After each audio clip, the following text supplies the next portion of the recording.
അപ്പൊ 13 റാങ്കും മേടിച്ച് അവരൊരു 5 കോടിയോളം രൂപ വരുമാനം വാങ്ങിക്കൊണ്ട് ഒരു റിയൽ ഹീറോയിന്മാരായിട്ട് അവര് നിൽക്കുന്നുണ്ട് അല്ലേ? ശരിയല്ലേ? അപ്പൊ എനിക്ക് ഭയങ്കര സന്തോഷമുണ്ട്. എന്താണെന്ന് വെച്ചാല് ഫോഗ് റിസോർട്ട് മൂന്നാറ്, അതേപോലെ തന്നെ നമ്മുടെ ആലപ്പുഴ നമ്മുടെ ഓക്സിജൻ റിസോർട്ട് ഒക്കെ പോകുന്ന സമയത്ത് ഞാനും സബിതമ്മയുടെ സ്വപ്നങ്ങളുടെ ഒക്കെ ഒരുമിച്ചാണ് താമസിച്ചുകൊണ്ടിരുന്നത്. അപ്പൊ ഒന്ന് ആലോചിച്ച് നോക്കിയേ, അവരിന്ന് കമ്പനിയുടെ 13 റാങ്ക് അച്ചീവ് ചെയ്തു. എന്നോടൊപ്പം ഉണ്ടായിരുന്ന ആ ഒരുമിച്ച് റൂമിൽ താമസിച്ചുകൊണ്ടിരുന്ന അവര് രണ്ടുപേരും ഇന്ന് കോടീശ്വരിയായി. അവര് 13 റാങ്ക് അച്ചീവ് ചെയ്തപ്പോ സാധാരണക്കാരിയായി ഇടുക്കി ജില്ലയിലെ മലയോര മേഖലയിലെ ഒരു ഏലത്തോട്ടത്തിൽ തൊഴിലാളിക്ക് എവിടെ എത്താൻ പറ്റി? കമ്പനിയുടെ 11ാമത്തെ റാങ്കിൽ എത്താൻ പറ്റി അല്ലേ? അപ്പോ 50 ലക്ഷത്തിന്റെയും ആ 1 കോടിയുടെയും കൂടെ ആ വില്ല ഫണ്ടും ആ കാർ ഫണ്ടും മാത്രമേ എനിക്ക് കിട്ടാനുള്ളൂ. ബാക്കി എല്ലാ ഫണ്ടുകളും എനിക്ക് കിട്ടി. യൂറോപ്യൻ ട്രിപ്പ് വരെ അച്ചീവ് ചെയ്തിട്ടാണ് ഇന്നിപ്പോ ഇവിടെ നിൽക്കുന്നത്. അപ്പൊ വളരെയധികം സന്തോഷമുണ്ട്. എന്തായാലും എന്നെ ഒന്നുകൂടി പരിചയപ്പെടുത്താം. എന്റെ പേര് ഷീബ റോയ് എന്നാണ്. ഇടുക്കി ജില്ലയിലെ കട്ടപ്പനയിലാണ് വീട്. കഴിഞ്ഞ 7 വർഷങ്ങൾക്ക് മുമ്പാണ് ഫിജിക്കാട്ട് എന്ന് പറയുന്ന ഈ ഒരു കമ്പനി ഞാൻ കേൾക്കുന്ന സമയത്ത് ജീവിതത്തിൽ ഒന്നും ഉണ്ടായിരുന്നില്ല. എല്ലാം നഷ്ടപ്പെട്ട് ആത്മഹത്യ ചെയ്യണോ നാട് വിടണോ എന്നൊക്കെ ചിന്തിച്ചിരിക്കുന്ന സമയത്താണ് ഫിജിക്കാട്ട് എന്റെ മുമ്പിൽ വന്നത്. അപ്പോൾ എന്നെ ഈ ബിസിനസ്സിലേക്ക് കൊണ്ടുവന്നത് തൃശ്ശൂർ സ്വദേശിയായ നന്ദിക്കര ടോൾ പാസയ്ക്ക് അടുത്ത് താമസിക്കുന്ന നമ്മുടെ കമ്പനിയുടെ 2nd പൊസിഷനിൽ നിൽക്കുന്ന national sales team manager Thomas സാറാണ്. അപ്പോ സാറ് ഞങ്ങളൊരു കുറെ വർഷങ്ങളായിട്ട് ഞങ്ങൾ സുഹൃത്തുക്കളാണ്. അപ്പോ അദ്ദേഹം ഈ പ്രൊജക്ട് കിട്ടിയ സമയത്ത് എന്നെ വിളിച്ചു. കാരണം ഞാൻ ആ സമയത്ത് ചെമ്മണ്ണൂർ ഗ്രൂപ്പിൽ വർക്ക് ചെയ്യുന്നുണ്ട്. ചെമ്മണ്ണൂരിനെ പറ്റി പറയുമ്പോൾ ഭയങ്കര അഭിമാനമുണ്ട് കേട്ടോ. കഴിഞ്ഞ 2015 ഓഗസ്റ്റ് 15-നാണ് കട്ടപ്പനയിൽ ചെമ്മണ്ണൂർ ജ്വല്ലറി ഇരുന്നത്. അതിനു മുന്നേ ആയിട്ട് ഒരു ഇന്റർവ്യൂ കട്ടപ്പന നടന്നു. ചെമ്മണ്ണൂരിന്റെ പുതിയതായിട്ട് വരുന്ന ഷോറൂമിലേക്ക് കുറച്ച് സെയിൽസ് ഓഫീസർമാരെ ആവശ്യമുണ്ട്. അപ്പൊ ഞാനിങ്ങനെ ഒരു ഏലത്തോട്ടത്തിൽ തൊഴിലാളിയായിട്ട് തോട്ടത്തിൽ ജോലി ചെയ്തിരിക്കുമ്പോൾ ഞങ്ങളുടെ സൂപ്പർവൈസർ, ഞങ്ങളെ പണിയിക്കാൻ വരുന്ന സൂപ്പർവൈസർ ഒരു പേപ്പറിന്റെ പ്രിന്റിന്റെ ഒരു കട്ടിങ്ങുമായിട്ട് ഞങ്ങളുടെ അടുത്ത് വന്നിട്ട് പറഞ്ഞു, പെണ്ണുങ്ങളെ നിങ്ങളൊക്കെ ഈ ഏലക്കാട്ടില് അന്ന് നല്ല മഴയാണ്. അപ്പൊ നിങ്ങൾ ഈ ഏലക്കാട്ടിൽ ഇരുന്ന് ഈ മഴയെ നനഞ്ഞ് പ്ലാസ്റ്റിക് ഉടുപ്പൊക്കെ ഇട്ടോണ്ടിരുന്നു. ഇതേ കട്ടപ്പന ചെമ്മണ്ണൂർ ജ്വല്ലറി വരുവാണ്. അവിടെയൊക്കെ വലിയ തിരക്കാണ്. 1000കണക്കിന് ആളുകളാണ് ആ ഇന്റർവ്യൂ അറ്റൻഡ് ചെയ്യാനിരിക്കുന്നത്. എന്റെ മനസ്സിൽ എവിടെയോ ഒരു സ്ക്രാച്ച് വീണു. അന്ന് ഞാൻ വേറൊന്നും പറഞ്ഞില്ല. ഞാൻ പെട്ടെന്ന് വന്നു, എന്റെ ഡ്രസ്സൊക്കെ മാറി കൈകാലൊക്കെ കഴുകി ഞാൻ ഓടി ടൗണിലേക്ക് ചെന്നപ്പോ 10,000കണക്കിന് ആളുകൾ തിങ്ങി നിറഞ്ഞു നിൽക്കുക. കട്ടപ്പന പരിസരത്തേക്ക് ടൗണിന്റെ പ്രദേശത്തേക്ക് അടുക്കാൻ പറ്റില്ല. എന്താണ്? ചെമ്മണ്ണൂർ ജ്വല്ലറിയിലേക്കുള്ള ഇന്റർവ്യൂ വഴി ആളുകളെ സെലക്ട് ചെയ്യുന്ന ഒരു വൻ ജനാവലി നിൽക്കുകയാണ്. അപ്പൊ അവിടുന്ന് നമുക്ക് ബയോഡറ്റ വേണം. പെട്ടെന്ന് ചെന്നു ഒരു പ്രസ്സിൽ ചെന്നു പ്രിന്റ് ഒക്കെ എടുത്തിട്ട് ഞാനും ആ ലൈനിൽ കയറി നിന്ന സമയത്ത് എനിക്ക് മനസ്സിലായി അറ്റൻഡ് ചെയ്യാൻ പറ്റില്ല. കാരണം ആ സമയത്ത് 5 മണിയായി.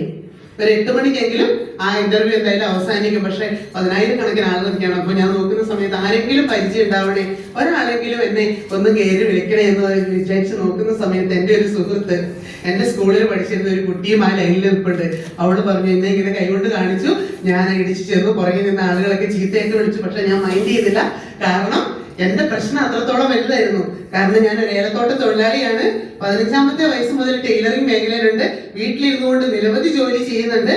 അപ്പൊ അഡീഷണൽ ആയിട്ട് എന്തെങ്കിലും ഒന്നുകൂടി ചെയ്താലേ പറ്റുള്ളൂ. കാരണം നമുക്ക് ഡെയിലി ഉള്ള 7ഓളം മൈക്രോ ഫിനാൻസിന്റെ ലോണെങ്കിലും അടയ്ക്കാൻ 1000 രൂപയെങ്കിലും ഈ ചെമ്മണ്ണൂർ ഗ്രൂപ്പിലൂടെ കിട്ടിയാൽ വലിയ കാര്യം എന്ന് വിചാരിച്ച് ഞാൻ ആ ഒരു ഇന്റർവ്യൂവിൽ അറ്റൻഡ് ചെയ്തു. എന്തായാലും ഇന്റർവ്യൂ എനിക്കും ലൈൻ അടുത്തേക്ക് വരുന്ന സമയത്ത് ഉള്ളിലൊരു വെപ്രാളോ വിറയിലോ ഒക്കെ ഉണ്ടായിരുന്നു. ആദ്യമായിട്ടാണ് ഒരു ഇന്റർവ്യൂ അറ്റൻഡ് ചെയ്യുന്നത്. അങ്ങനെ ചെമ്മണ്ണൂർ ഗ്രൂപ്പിലെ ആ ഇന്റർവ്യൂവില് KTP 82 എന്ന് പറയുന്ന കട്ടപ്പനയുടെ 82ാമത്തെ കോഡിലെ ഒരു ചെമ്മണ്ണൂർ ഗ്രൂപ്പിലെ ഒരു സ്റ്റാഫായിട്ട് 2015 മുതലുണ്ട്. ഇതിപ്പോ 11 വർഷമായിട്ട് ഞാൻ ചെമ്മണ്ണൂർ ഗ്രൂപ്പിലുണ്ട്. അതുകൊണ്ട് തന്നെ ചെമ്മണ്ണൂർ ഗ്രൂപ്പിന്റെ ഒരു പ്രോജക്റ്റ് ഞാൻ ഫിജിക്കാട്ട് കേട്ടതാണ്. പക്ഷെ തോമസ് സാർ ഒന്നും കൂടി പറഞ്ഞപ്പോ എനിക്ക് അദ്ദേഹം വെറുതെ ഒരു കാര്യമായിട്ട് നമ്മുടെ അടുത്ത് വരില്ല എന്ന് മനസ്സിലായി. ജസ്റ്റ് എന്നെ ഫോണിലാണ് വിളിച്ചത്. അപ്പൊ പറഞ്ഞു, ശിവ മാഡം പിന്നെ പോലെ ഫിജിക്കാട്ട് എന്ന് പറയുന്ന സംഭവം ഇന്ത്യയിൽ അലയടിക്കാൻ പോവാണ് കേട്ടോ. നമ്മള് നെറ്റ്വർക്ക് നിർത്തിയെന്നൊന്നും പറഞ്ഞിട്ട് കാര്യമില്ല. അപ്പൊ ഞാന് ഒരു ചെറിയ കൺസെപ്റ്റ് ഞങ്ങൾ ചെയ്തിട്ടുണ്ടായിരുന്നു. അന്ന് ഞാൻ കോലടിച്ചിട്ടതാണ്. ഇനി സംഭവമേ നമ്മളിനി ചെയ്യില്ല. പട്ടണി കിടന്നാലും അല്ലെങ്കിൽ ചാകേണ്ട ഒരു അവസ്ഥ വന്നാലും ഇനി ഇങ്ങനൊരു സംഭവം ഞാൻ ചെയ്യില്ല എന്ന് തീരുമാനിച്ച ആളാണ് പറഞ്ഞത്. അന്നേരം എന്നോട് ചോദിച്ചു, മുമ്പുണ്ടായിരുന്ന കമ്പനിയെ പറ്റി നമുക്കറിയില്ല, ഇതിന്റെ പശ്ചാത്തലം എന്തായിരുന്നു അറിയില്ല, പക്ഷേ ബോബി ചെമ്മണ്ണൂരിനെ താങ്കൾക്ക് അറിയുമെന്ന് ചോദിച്ചു. ഞാൻ പറഞ്ഞു അറിയും. അങ്ങനെയാണെങ്കിൽ ബോബി ചെമ്മണ്ണൂർ അതിശക്തമായിട്ട് ഫിജിക്കാട്ട് എന്ന് പറഞ്ഞൊരു കമ്പനി വലിയ മിഷനോടും കൂടിയാണ് മുന്നോട്ട് പോകാനായിട്ടിരിക്കുന്നത്. അതുകൊണ്ട് താങ്കൾ എന്തായാലും വാ, തൃശ്ശൂർ നമ്മളൊരു മീറ്റിംഗ് വെച്ചിട്ടുണ്ട്, ആ മീറ്റിംഗിൽ ഒന്ന് പങ്കെടുക്കാൻ പറഞ്ഞു. അപ്പൊ വീട്ടിൽ നിന്ന് ഞാൻ പെർമിഷൻ ഒക്കെ ചോദിച്ചു. വലിയ എനിക്ക് അനുവാദം ഒന്നും തന്നൊന്നുമില്ല. അപ്പോ എന്നെ മനസ്സില്ലാ മനസ്സോടെ ഞാൻ തൃശ്ശൂരിലേക്ക് വരികയാണ്. അന്ന് നമ്മുടെ റോഡുകളും എല്ലാം പോയി കിടക്കുക. കാരണം 2018 പ്രളയമൊക്കെ കഴിഞ്ഞ് ഇടുക്കി ജില്ല മുഴുവൻ താറുമാറായി കിടക്കുക. കല്ലിന്റെയും മണ്ണിന്റെയും പാലമില്ലാത്ത വഴികളിലൂടെയൊക്കെ ഗുഡ്സ് വഴികളിലൂടെയൊക്കെ കയറി വേണം തൃശ്ശൂർ വരാനായിട്ട്. അപ്പൊ കയ്യില് പൈസയൊന്നുമില്ല. പക്ഷെ റെന്റിന് ഒരു കാറും എടുത്തിട്ട് 2 ബന്ധുക്കളും 2 സുഹൃത്തുക്കളുമായിട്ട് ഡ്രൈവർ അടക്കം 6 പേരാണ് ഞങ്ങൾ അന്ന് തൃശ്ശൂർ വരുന്നത്. തൃശ്ശൂർ വന്നു, മീറ്റിംഗ് കേട്ടു. മീറ്റിംഗ് കേൾക്കുന്ന സമയത്ത് എനിക്ക് മനസ്സിലാക്കാൻ പറ്റിയ കാര്യം, അന്ന് ബോബി ചെമ്മണ്ണൂർ സാറ് ഏത് പ്രോഗ്രാം കഴിഞ്ഞാലും പുള്ളി ചോദിക്കും നിങ്ങൾക്ക് എന്തെങ്കിലും അറിയാനുണ്ടോ എന്ന് ചോദിക്കും അല്ലേ. അന്നും അതേ വാക്ക് പുള്ളി ചോദിച്ചു. അന്ന് എനിക്കുണ്ടായിരുന്ന സംശയങ്ങൾ മുഴുവൻ ഞാൻ സാറിനോട് ചോദിച്ചു വിറച്ചോണ്ടാണ് ചോദിക്കുന്നത്. കാരണം ചെമ്മണ്ണൂർ ഗ്രൂപ്പിലാണ് ജോലി ചെയ്തിട്ടുണ്ട്, അടുത്ത് കണ്ടിട്ടുണ്ട്. പക്ഷെ അദ്ദേഹത്തോട് നേരിട്ട് ഒരു സംസാരിക്കാനുള്ള സാഹചര്യം ഒന്നും എനിക്ക് കിട്ടിയിട്ടില്ല. പക്ഷെ ഞാനന്ന് ബോബി ചെമ്മണ്ണൂർ സാറിനോട് എഴുന്നേറ്റ് നിന്ന് കുറെ കാര്യങ്ങളൊക്കെ ചോദിച്ചു. അപ്പൊ എനിക്ക് മനസ്സിലാക്കാൻ പറ്റിയ കാര്യം, ഇവിടെ നമുക്ക് പ്രായം പ്രശ്നമല്ല. പ്രായം പ്രശ്നമാണ് ഇവിടെ ആർക്കെങ്കിലും? ഇവിടെ 60, 70, 80 വയസ്സുള്ള ആളുകൾ എന്റെ ടീമിലുണ്ട്, ഈ കമ്പനിയിൽ ഒരുപാട് ലീഡേഴ്സിന്റെ ടീമിലുണ്ട് അല്ലേ. അപ്പൊ ഇവിടെ പ്രായം നമുക്ക് പ്രശ്നമല്ല. വിദ്യാഭ്യാസം ഇവിടെ പ്രശ്നമാണോ? ഇവിടെ ഫോം ഫില്ല് ചെയ്യുന്ന സമയത്ത് നിങ്ങളോട് ആരോടെങ്കിലും ഈ ക്വാളിഫിക്കേഷൻ ചോദിച്ചിട്ടുണ്ടോ? ഇല്ല അല്ലേ. അപ്പൊ ഇവിടെ പ്രായം പ്രശ്നമല്ല, വിദ്യാഭ്യാസ പ്രശ്നമല്ല. 18 വയസ്സാകണം എന്നുള്ളൊരു മാനദണ്ഡം മാത്രമേ ഉള്ളൂ കേട്ടോ. 18 വയസ്സായ കുട്ടിക്ക് മാത്രമേ ഈ ബിസിനസ് സ്റ്റാർട്ട് ചെയ്യാവുന്ന ഗവൺമെന്റിന്റെ ഒരു റൂൾ ഉണ്ട്. അപ്പൊ പ്രായം പ്രശ്നമല്ല, വിദ്യാഭ്യാസം പ്രശ്നമല്ല. പിന്നെ ഇവിടെ കുടുംബ പശ്ചാത്തലമോ മാനദണ്ഡം എന്തെങ്കിലും വേറെ എന്തെങ്കിലും നോക്കുന്നുണ്ടോ? ആണാണോ പെണ്ണാണോ, നമ്മുടെ കറുപ്പാണോ വെളുപ്പാണോ അല്ലേ, ഇതൊന്നും നോക്കുന്നില്ലല്ലോ. അപ്പൊ എനിക്ക് മനസ്സിലായി നമുക്കും ഈ ബിസിനസ് ചെയ്യാമെന്ന് മനസ്സിലായി. അതിനു വേണ്ടിയിട്ട് എന്ത് ചെയ്താൽ മതി? നമ്മുടെ വീട്ടിലേക്ക് ആവശ്യമായിട്ടുള്ള കുറച്ച് ഉൽപ്പന്നം വാങ്ങിയാൽ മതി. ഇന്ന് നിങ്ങൾക്ക് ചോയ്സ് ഒക്കെ ഒരുപാടുണ്ട് അല്ലെ. സൈറ്റിലേക്ക് കയറി നോക്കുന്ന സമയത്ത് സോപ്പുണ്ട്, പേസ്റ്റ് ഉണ്ട്, ടോയ്ലറ്റ് ക്ലീനർ ഉണ്ട്, ബെഡ്ഷീറ്റ് ഉണ്ട്, പാത്രങ്ങളുണ്ട്. സൈറ്റിലേക്ക് നോക്കുമ്പോൾ മൊത്തം ആമസോണും ഫ്ലിപ്കാർട്ടും ഒക്കെ നോക്കുന്ന പോലെ തന്നെ നമുക്ക് കുറെ പ്രൊഡക്റ്റുകളൊക്കെ കാണാനുണ്ട്. പക്ഷെ വിജിക്കാർട്ടിൽ ഞങ്ങൾ സ്റ്റാർട്ട് ചെയ്ത സമയത്തുണ്ടല്ലോ, എനിക്ക് തോന്നുന്നു മറ്റുള്ളവരും ഇവിടെ ഇരിക്കുന്നുണ്ട്, ഗാനോഡർമയുടെ കോഫി അല്ലെ, ആദ്യം ഉണ്ടായിരുന്ന ഒരു പ്രൊഡക്റ്റ് ആണ് അല്ലെ ഗാനോഡർമയുടെ കോഫി. അന്നും ഇന്ന് ടൂത്ത് പേസ്റ്റ് ഉണ്ട് കേട്ടോ. ടൂത്ത് പേസ്റ്റ്, കുറച്ച് വെൽനസ് പ്രൊഡക്റ്റുകൾ, ഇത് മാത്രമാണെന്ന് പറയുന്നത്. ഈ ഉൽപ്പന്നം, ഈ വെൽനസ് പ്രൊഡക്റ്റിന്റെ ഗുണം എന്താണെന്നോ ഈ വെൽനസ് പ്രൊഡക്റ്റ് ഉപയോഗിക്കുന്നത് എങ്ങനെയാണെന്നോ ഒന്നും അറിഞ്ഞുകൂടാ. പക്ഷേ കയ്യിൽ 2 മുട്ടുകമ്പിൽ പോലും ഇല്ല. പക്ഷെ കയ്യിൽ ഒരു മോതിരം ഉണ്ടായിരുന്നു. ആ മോതിരം പണയം വെച്ചേക്കാ. ഹസ്ബൻഡ് പള്ളിയിൽ ഇട്ട് തന്ന ഒരു മോതിരം, ഗതികെടുത്ത കാലത്ത് ആ മോതിരം കൊണ്ട് പണയം വെച്ചു. അത് മാത്രമേ ഞങ്ങളുടെ വീട്ടിൽ സ്വർണ്ണമായിട്ടുള്ളൂ. ഈ മോതിരം എടുത്ത് വിറ്റിട്ടാണ് ഞാൻ ഫിജിക്കാർട്ട് സ്റ്റാർട്ട് ചെയ്യുന്നത്. മനസ്സിലായോ? അന്ന് എനിക്ക് മനസ്സിലായി എനിക്ക് ഈ പ്രൊജക്റ്റിലേക്ക് കടന്നു വന്നേ പറ്റുള്ളൂ. കാരണം ലക്ഷങ്ങൾ ശമ്പളം മേടിക്കേണ്ട ഒരു സാഹചര്യം, അന്ന് ഒരു 60,000 രൂപയ്ക്ക് മുകളിൽ എന്റെ വീട്ടിൽ ഒരു വരുമാനം കിട്ടിയെങ്കിൽ മാത്രമേ എനിക്ക് എന്ത് ചെയ്യാൻ പറ്റുള്ളൂ, എന്റെ കുടുംബത്തിലെ പ്രശ്നങ്ങൾ പരിഹരിക്കാൻ പറ്റുള്ളൂ. 32 ലക്ഷം രൂപ കടബാധ്യതയുണ്ട്. ഇനി ഇത്രയും ശമ്പളം മേടിക്കാനുള്ള വിദ്യാഭ്യാസം എനിക്കുണ്ടോ? ഇല്ല. ഇനി തൊഴിൽ ഒത്തിരി അറിയാം, ഒരുപാട് കാര്യങ്ങൾ ഞാൻ ചെയ്യുന്ന വ്യക്തിയാണ്. ഞാൻ ഏലത്തോട്ടത്തിൽ തൊഴിലാളി ആണ്, ചെമ്മണ്ണൂരിന്റെ കളക്ഷൻ ഏജന്റ് ആണ്. വീട്ടിലിരുന്ന് ഞാൻ രാവും പകലും ഇല്ല തേയിലേക്ക് ചേർക്കുന്നു. അതിന്റെ ഇടയിൽ മെഴുകുതിരി ഉണ്ടാക്കും, പേപ്പർ ബാഗുകൾ ഉണ്ടാക്കും, ലിക്വിഡ് ഉണ്ടാക്കും, സോപ്പ് പൊടി ഉണ്ടാക്കും. ഇതൊക്കെ നോക്കിയിട്ട് നമുക്ക് എന്ത് ചെയ്യാൻ പറ്റുന്നില്ല. വൈകുന്നേരമായാൽ അല്ലെങ്കിൽ ആഴ്ചയിൽ ഒരു 100 രൂപ നമ്മുടെ വീട്ടിൽ മിച്ചം വെക്കാൻ പറ്റാത്തുള്ള പ്രശ്നങ്ങളാണ്. അങ്ങനെയാണെങ്കിൽ ഈ ഫിജിക്കാർട്ട് എന്ന് പറയുന്ന ഈ ഒരു കമ്പനിയിലൂടെ എന്തെങ്കിലും ഒന്ന് നേടണമെന്ന ഒരു വിചാരത്തോടു കൂടി ഒരു ബിസിനസ് സ്റ്റാർട്ട് ചെയ്യാനോ സ്വന്തമായിട്ട് ഒരു ജോലി ചെയ്യാനുള്ള വിദ്യാഭ്യാസമോ ഇല്ലാത്തതിന്റെ പേരിൽ ഫിജിക്കാർട്ടിലൂടെ കുറച്ച് പ്രൊഡക്റ്റ് എടുത്തു. അതിനുശേഷമാണ് കോമഡി. ഞാൻ വലിയൊരു വീട്ടിലെ ആളാണ് കേട്ടോ. എന്റെ പപ്പയും എന്റെ മമ്മയും എന്റെ ചേച്ചിമാരും ഒക്കെ നല്ല തറവാട്ടികളായിട്ടുള്ള വലിയ കുടുംബത്തിലുള്ള അത്യാവശ്യം റിച്ച് ഫാമിലിയിലോട്ടെ ആളാണ് ഞാൻ. അപ്പൊ ഞങ്ങള് സാഹചര്യം പശുവ് കൊണ്ട്, എന്റെ മമ്മിക്ക് 6 പെൺമക്കളാണ്. ആ മമ്മിയുടെ സഹോദരങ്ങൾക്കൊക്കെ, മമ്മിയുടെ അനിയത്തിമാർക്കും മമ്മിയുടെ ആങ്ങളമാര് 4 പേരുണ്ട്. അവർക്കൊക്കെ 1, 2 മക്കളേ ഉള്ളൂ. അപ്പൊ ഏക്കറുകൾ സ്ഥലവും ഏലകൃഷിയൊക്കെ ഉള്ളതുകൊണ്ട് അവരെന്ത് ചെയ്തു, മക്കൾക്കൊക്കെ വലിയ വിദ്യാഭ്യാസം കൊടുത്തു. അവരെ വിദേശ രാജ്യങ്ങളിൽ വിട്ട് പഠിപ്പിച്ചു. അപ്പൊ എന്റെ മാമന്മാര് വിദേശത്താണ്, എന്റെ മാമന്മാരുടെയും ചേച്ചിമാരുടെയും ഒക്കെ മക്കളും വിദേശത്താണ്. നല്ല പൈസ ഉണ്ടായിരുന്ന എന്റെ ചേച്ചിമാരെയും അത്യാവശ്യം നല്ല കുടുംബങ്ങളില് കല്യാണം കഴിച്ചയച്ചു. പക്ഷെ ഞാനാകുന്ന ആ ഒരു സിറ്റുവേഷനിലേക്ക് വന്നപ്പോ എന്റെ പപ്പ 1996 മരിച്ചുപോയി. എന്റെ മമ്മിയാണ് ഞങ്ങൾക്കുണ്ടായിരുന്ന ഏക ആശ്രയം. ചേച്ചിമാരെ 4 പേരും കല്യാണം കഴിച്ചയച്ചു. പിന്നെ ഉണ്ടായിരുന്നത് എന്റെ നേരെ മൂത്ത ചേച്ചി, ഒരു ബുദ്ധിമാന്യുള്ള ചേച്ചിയാണ്. അപ്പൊ ചേച്ചിയുടെ വാൽവിന് തകരാറും പ്രശ്നങ്ങളും ഒക്കെ ആയിട്ട് മമ്മിക്ക് ഹോസ്പിറ്റലിൽ ഒഴിഞ്ഞിട്ടൊരു കാര്യം ഉണ്ടായിരുന്നില്ല. മമ്മി സ്ഥിരമായിട്ട് ഹോസ്പിറ്റലിൽ കൊണ്ടുപോകുന്നു.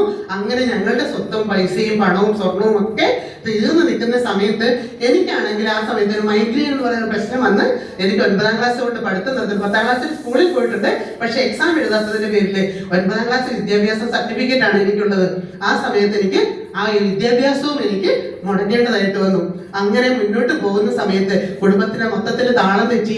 അപ്പോ നല്ലൊരു കുടുംബത്തിൽ ചേച്ചിമാരെയും മാമന്മാര് കല്യാണം കഴിച്ച പോലെയും ഒന്നും കല്യാണം കഴിച്ചയക്കാനുള്ള സാമ്പത്തിക ശേഷി എന്റെ മമ്മിക്ക് ഉണ്ടായിരുന്നില്ല. ഒരു 10 ഏക്കർ സ്ഥലത്തിനകത്താണ് എന്റെ മാമന്മാരും വെല്ലുമച്ചി എന്നത് മമ്മിയുടെ അമ്മയുണ്ട്. അവര് താമസിക്കുമ്പോ അവര് പറഞ്ഞു, എടാ മൂത്ത പെങ്ങളല്ലേ നിന്റെ പെങ്ങളല്ലേ, അതായത് എന്റെ മമ്മി, അവൾക്ക് ഒരു 10 സെന്റ് സ്ഥലം ഈ പറമ്പിന്റെ ഏതെങ്കിലും ഒരു മൂലയിൽ കൊടുക്ക്, അവിടെ വയ്യാത്ത കൊച്ചിനെ ആയിട്ട് വന്ന് കിടന്നോട്ടെ എന്ന് എന്റെ വല്യമ്മച്ചി പറഞ്ഞപ്പോ എന്റെ ആ മമ്മിയുടെ ആങ്ങളമാർക്ക് അതൊന്നും ഇഷ്ടപ്പെട്ടില്ല. അവർക്ക് അവരെ പുച്ഛത്തോടെ കണ്ടു. അങ്ങനെ ഒരു സെറ്റിൽമെന്റ് ഏരിയയില് ഒരു 10,000 15,000 അല്ലെങ്കിൽ 20,000 രൂപയ്ക്ക് മമ്മിക്ക് അന്ന് ചെറിയൊരു 5 സെന്റോ 10 സെന്റോ സ്ഥലം വാങ്ങിച്ചു കൊടുത്തു.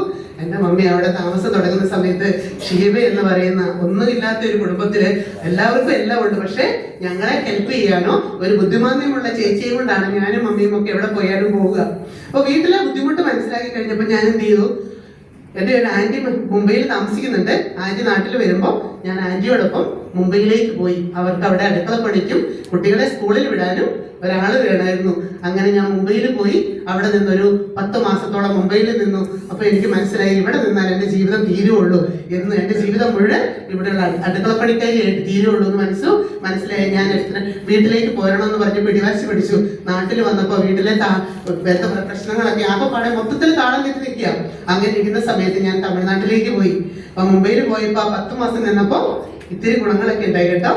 ഇതറാവോ ഉദർജാവോ ഇതറെ ഇതറെ ഉദറെ കച്ചറാബായി ആവും, ഇങ്ങനെയുള്ള കുറെ വാക്കുകളൊക്കെ എനിക്ക് പഠിക്കാൻ പറ്റി. അതിനൊക്കെ ദൈവത്തിന് നമുക്കൊരു നിയോഗം ഉണ്ട് കേട്ടോ. ഞാൻ എന്താവണം എവിടെയാവണം എന്നുള്ള കാര്യത്തിനൊക്കെ കുറച്ച് തീരുമാനങ്ങൾ മുമ്പേ ഉണ്ട്. അതുകൊണ്ടാണ് എന്റെ 9ാം ക്ലാസ് വിദ്യാഭ്യാസം കഴിഞ്ഞിട്ട് എനിക്ക് മുംബൈയിൽ പോകേണ്ടി വന്നത്. പക്ഷെ അതിനുശേഷം ഞാൻ വന്നു. നാട്ടിൽ വന്നൊരു 3 മാസമേ നിന്നുള്ളൂ. ആ സമയത്ത് ഞാൻ തമിഴ്നാട്ടിലേക്ക് പോയി. അവിടെ ഞങ്ങളുടെ വേറൊരു ബന്ധുവുണ്ട്, തിരുപ്പൂർ ബനിയൻ കമ്പനിയിൽ ജോലി ചെയ്യുക. അപ്പൊ വീട്ടിലെ ദാരിദ്ര്യം കാരണം, വീട്ടിലെ ബുദ്ധിമുട്ട് കാരണം മമ്മിയുടെ കുളപ്പിറപ്പുകളും എല്ലാവരും മമ്മിയെ കൈയൊഴിഞ്ഞു. അപ്പൊ ഞങ്ങൾക്ക് എങ്ങനെയും ജീവിക്കണ്ടേ, ചേച്ചി വയ്യാത്ത ചേച്ചിക്ക് ചികിത്സ കൊടുക്കണ്ടേ. അങ്ങനെ ഞാൻ എന്ത് ചെയ്തു, ഞാൻ പറഞ്ഞു ഞാൻ പോകാം, അച്ചാച്ചന്റെ ആന്റിയുടെയും കൂട്ടത്തിൽ ഞാൻ തിരുപ്പൂര് പോകാന്ന് പറഞ്ഞു. അങ്ങനെ തമിഴ്നാട്ടിൽ ചെന്ന് ഞാൻ എന്ത് ചെയ്തു, ഒരു 5 വർഷത്തോളം ഈ ബനിയനൊക്കെ ചേട്ടന്മാർ ഇങ്ങനെ 100 കണക്കിന് മെഷീനിൽ ഇരുന്ന് തയ്ച്ചിടും. അത് ഞാൻ നിലത്ത് പായിലിരിക്കും. ആ പായിലിരുന്ന് ചെറിയൊരു കത്രിക തരും, ഇതിന്റെ നൂല് വെട്ടി അടുക്കുക. ഇതാണ് അന്ന് എന്റെ പരിപാടി.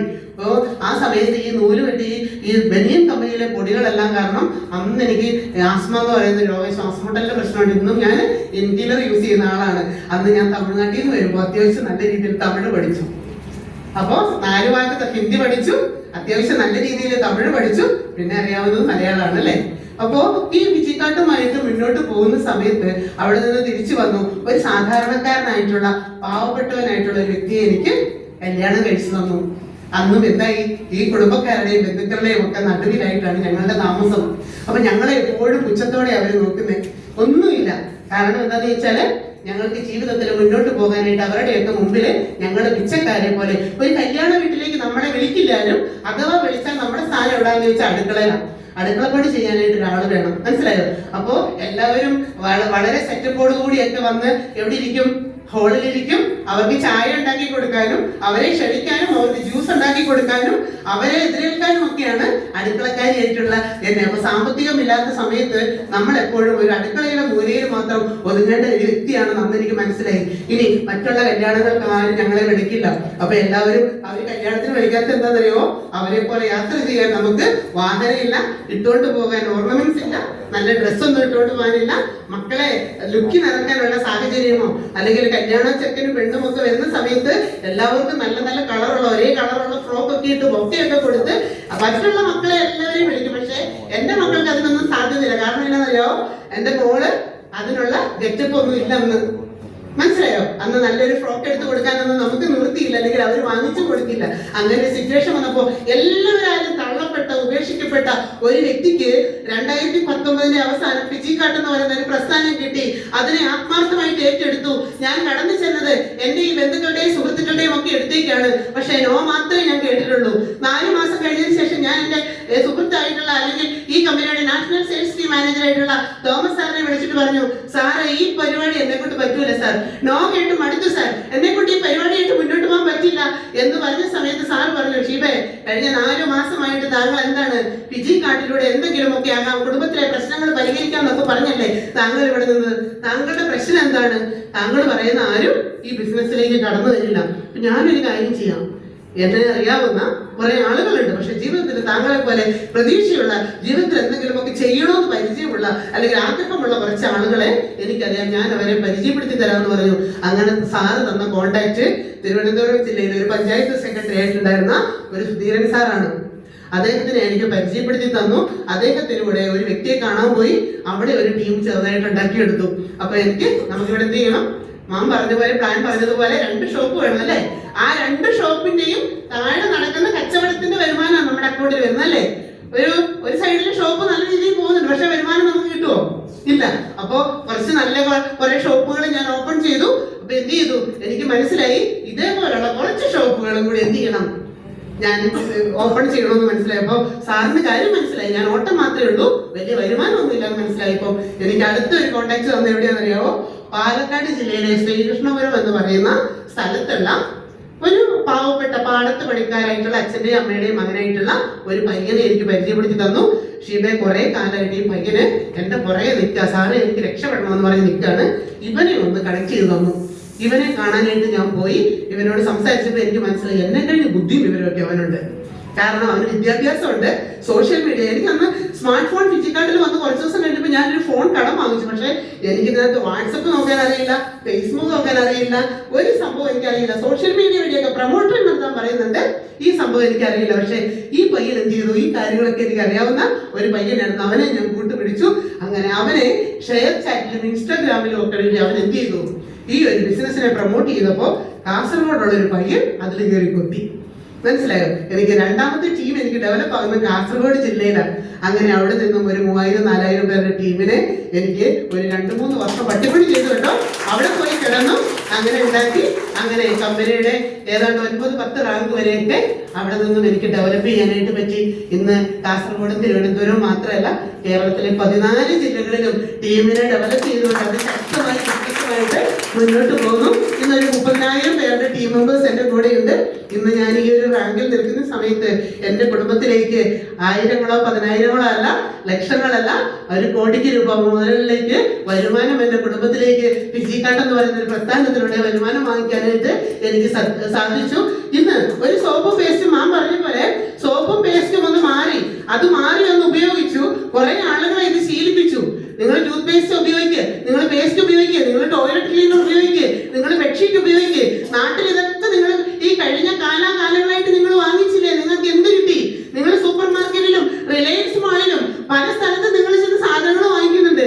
ഏതെങ്കിലും ഒരു ഷോപ്പ് ഉടമ നിങ്ങളുടെ അക്കൗണ്ടിലേക്ക് നിങ്ങൾക്ക് വരുമാനം തന്നോ? ആ കടയുടെ ലാഭവിഹിതം തന്നോ?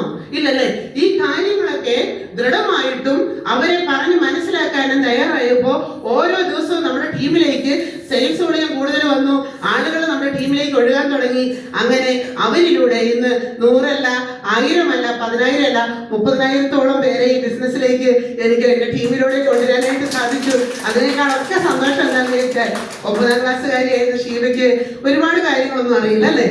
അപ്പൊ പഠിച്ചു വരാനായിട്ടൊക്കെ ശ്രമിക്കുന്നുണ്ട്. മാക്സിമം എന്നെ കഴിഞ്ഞും ഏറ്റവും നല്ല രീതിയിൽ ഞാൻ പരിശ്രമിക്കുന്നുണ്ട്.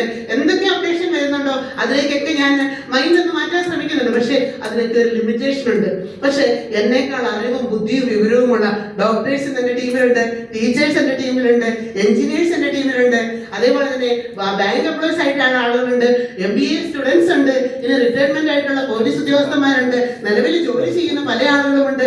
ഇതേപോലുള്ള ഒരുപാട് ആളുകളുടെ അറിവും കഴിവും ബുദ്ധിയും ഒക്കെ നമുക്ക് ഈ ഒരു ബിസിനസ് ഉപയോഗിക്കാൻ പറ്റി. എനിക്ക് തോട്ടത്തില് ജോലി ചെയ്യാനായിട്ട് അത്രയ്ക്ക് ബുദ്ധി വല്ലതും വേണോ? വേണ്ടല്ലേ? ഒരു 130 പണിക്കാർ 130 പണിക്കാരുള്ള തോട്ടത്തിൽ രാവിലെ ഞങ്ങളെ ഇങ്ങനെ നിരത്തി നിർത്തിട്ട് കട്ടിപ്പണിക്കൊക്കെ എന്ത് ചെയ്യും? നമ്മളെ പോലുള്ള ഹൈറ്റും വെയിറ്റും തണ്ടും തടിയൊക്കെയുള്ള ആരോഗ്യമുള്ള കുറെ ആളുകളെ തിരിച്ചു വിടും. ഞങ്ങളുടെ പണി എന്താണെന്നറിയോ? എല്ലാ ദിവസവും വിഷം അടിക്കല്. ഏലത്തിന് വിഷം അടിക്കണം അല്ലെ? ഏലത്തിന് വിഷം അടിക്കണം, മണ്ണ് ചുമക്കണം, കല്ല് ചുമക്കണം, തടി വെട്ടി മാറ്റണം. ഇതൊക്കെയായിരുന്നു ഞങ്ങളുടെ പണി. ഏറ്റവും ഹാർഡ് വർക്ക് ആയിട്ടുള്ള പണിക്കൊക്കെ പല ആളുകളും പറയും സാധനം എന്നെ കൊണ്ട് പറ്റില്ല എന്ന് പറയുമ്പോഴും ഞാൻ അതൊക്കെ മുന്നോട്ട് ഏറ്റെടുത്തിട്ടുണ്ട്. കാരണം ഇവിടെ ഈ ജോലി ചെയ്തില്ലെങ്കിൽ അന്ന് എനിക്ക് പണി നഷ്ടപ്പെടുമോ എന്ന് പേടിച്ച് എന്റെ കുടുംബത്തിലെ പ്രശ്നം എനിക്ക് അറിയാവുന്നത് കൊണ്ട് ആ ജോലിയും ആത്മാർത്ഥമായിട്ട് ചെയ്യുന്നത് കൊണ്ടായിരിക്കാം ഒരുപക്ഷെ ഈ ലോകത്തിലെ ഏറ്റവും വലിയൊരു അവസരം ഏതാണെന്ന് ചോദിച്ചാൽ ഞാൻ എന്ന് പറയും ഫിജിക്കാർട്ടാണെന്ന്. ഫിജിക്കാർട്ട് എന്ന് പറയുന്ന ഒരു കമ്പനി എന്റെ കയ്യിലേക്ക് കിട്ടിയത്. അങ്ങനെ ഫിജിക്കാർട്ട് സ്റ്റാർട്ട് ചെയ്തു. പല ജില്ലകളിലും ടീമായി. കോവിഡ് കാലം എന്നെ വളരെ എന്റെ ടീമിനെ ഡെവലപ്പ് ചെയ്യാനായിട്ട് എനിക്ക് ഒരുപാട് സഹായിച്ചു. അങ്ങനെ 100ഉം 1000ഉം 10,000ഉം ഒക്കെ ഒരു ദിവസം 30,000 രൂപ വരുമാനം വാങ്ങുന്ന ലെവലിലേക്ക് എനിക്കൊക്കെ ഒരുപാട് കാലം ആകുന്നതിന് മുന്നേ എത്തിപ്പെടാനായിട്ട് പറ്റി. അങ്ങനെ ഇതൊക്കെ കാണിക്കുന്ന സമയത്ത് പല നമ്മുടെ ബന്ധുക്കളും സുഹൃത്തുക്കളും ഒക്കെ നമ്മളെ അവോയ്ഡ് ചെയ്യാൻ തുടങ്ങി. അവർക്ക് ഇത് ഉൾക്കൊള്ളാൻ പറ്റുന്നില്ല. കാരണം നമ്മളെ തളർത്താനും നമ്മുടെ പരാജയം മാത്രം കാണാൻ ആഗ്രഹിച്ച ഒരുപറ്റം ആളുകളുടെ ഇടയിലേക്ക് നമ്മുടെ സ്റ്റൈല് മാറ്റി, നമ്മുടെ ഇടപെടൽ മാറ്റി, നമ്മുടെ യാത്രാ സൗകര്യങ്ങൾ മാറ്റി, നമ്മൾ കാറിലേക്ക് യാത്ര ചെയ്തു, നമ്മുടെ നഷ്ടപ്പെട്ട വീട് സ്ഥലവും വാടക വീട്ടിൽ നിന്നും തിരിച്ചു പിടിച്ചു, ആ വീട്ടിലേക്ക് തിരിച്ചു വന്നു. അതേപോലെ തന്നെ മക്കൾക്ക് മുടങ്ങിക്കിടന്ന് അല്ലെങ്കിൽ എന്റെ മോൾക്ക് പരീക്ഷ എഴുതാൻ പോലും പറ്റാതെ നിവൃത്തിയില്ലാതെ നിന്ന സാഹചര്യത്തിൽ നിന്നും മോളെ നല്ലൊരു കോളേജിലേക്ക് മാറ്റി, അവൾക്ക് നല്ല വിദ്യാഭ്യാസം കൊടുത്തു, ബാങ്ക് കോച്ചിങ് കൊടുത്തു, അവൾക്ക് ബാങ്കിൽ ജോലി വാങ്ങിച്ചു കൊടുത്തു.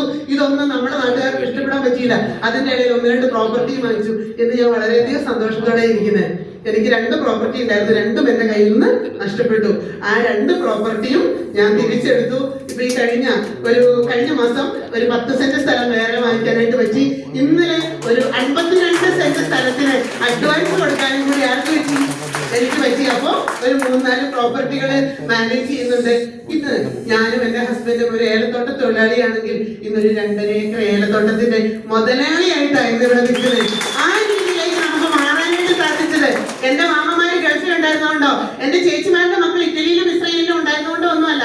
ഫിജിക്കാർട്ട് എന്ന് പറയുന്ന ഒരു കമ്പനി ആത്മാർത്ഥമായിട്ട് ഏറ്റെടുത്തു. ഇത് ഏറ്റെടുത്തുകൊണ്ട് ഞാൻ പുറത്തോട്ട് ഇറങ്ങുന്ന സമയത്ത് ഞാൻ പല ജില്ലകളിലും യാത്ര ചെയ്യുമ്പോൾ എനിക്ക് ആഡംബരമായിട്ട് താമസിക്കാനെന്ന് ഹോട്ടലുകളോ എന്റെ സുഹൃത്തുക്കളുടെ പാർട്ട്നേഴ്സിന്റെ വീടുകളോ ഒന്നും ഉണ്ടായിരുന്നില്ല.